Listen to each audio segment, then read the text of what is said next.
मोहब्बत ये वो खूबसूरती है, इत्तेफाक है, जिससे शायद ही कोई इंसान अछूता रहा हो। जीवन में रंगमंच पर बहुत ऐसे कलाकार हैं जो अपने प्यार का इजहार कर पाते हैं, लेकिन कुछ कलाकार ऐसे भी हैं जिन्होंने बिना इजहार मोहब्बत की अंजाम दिए अपनी प्रेम कहानी को लोगों के दिल तक पहुंचाकर मिसाल कायम की। ऐसा ही अलहदा फसाना और साहिर लुधियानवी और अमृता प्रीतम का।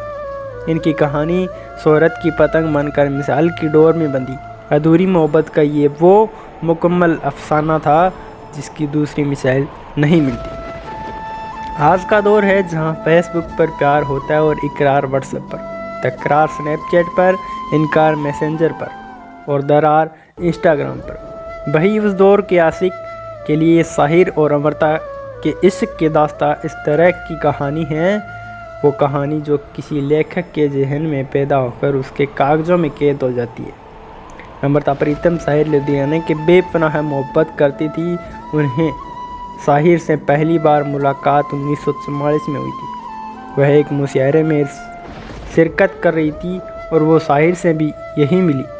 वहाँ लौटने पर बारिश हो रही थी और साहिर इस मुलाकात को अमृता कुछ इस कदर बयां करती है। मुझे नहीं मालूम कि साहिर के लफ्ज़ों की जादूगरी थी या उनकी खामोशी नज़र का कमाल था, लेकिन कुछ तो था जिसने मुझे अपनी तरफ खींच लिया। आज जब तक रात को मुड़कर देखती हूँ तो ऐसा समझ आता है कि तकदीर मेरे दिल में इश्क की बीज डाला जिसे बारिश की फुहार ने बढ़ा दिया।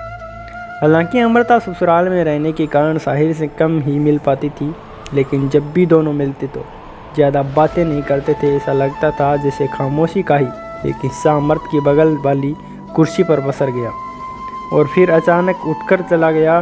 जब तक दोनों की मोहब्बत परवान न चढ़ी तब देश का बंटवारा हो गया था। साहिर लाहौर में ही रह गए और अमृता पति के साथ दिल्ली चली आई, लेकिन दो मोहब्बत करने वालों के बीच की इस दूरी को खतों ने दूर अमृता के खतों को पढ़े तो मालूम होता कि वे साहिर के इश्क में दीवानी हो चुकी थी। अमृता उन्हें मेरा शायर, मेरा महबूब, मेरा खुदा और मेरा देवता कहकर पुकारती थी। अमृता साहिर के जहन में बसती थी, जिसे लेकर न जाने उन्होंने कितने नज़में, शेर और गज़लें लिखी। वहीं अमृता ने अपनी आत्मकथा रसीदी टिकट में खुलकर साहिर से इश्क का इजहार किया, लेकिन यह दोनों कभी एक दूसरे को ज़हनी तौर पर अपनाने के लिए तैयार नहीं हो सके।